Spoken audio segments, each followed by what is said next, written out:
Kaning little boy is very sleepy, pero di siya matulog kay ganahan siya na makialam sa world. So, mag-inani ra siya, mag-busy-busy, nawa. Unya, tanawa ang weather karon is very like this. And maka-apply ko work later. Murag weekend job ra. Kaya ang work raman diri is sa restaurant. So, dito ko. And ana ra siya, tanawa ang akong balay oy. Kayang mga toys, daghan kaayog inani. Pero i-put away man pud niya.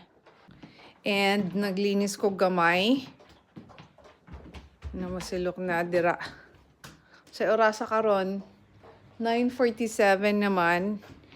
And medyo tugnaw gamay. So na ako'y pine cones. And kani ang fireplace. Kaning mga wood. Awa ang mga wood. Para mo init ba kay tugnaw kaayo. Unya, very cozy kaayo ang balay. Kani busy siya oh. Busy siya. Maginani rami everyday kapoy.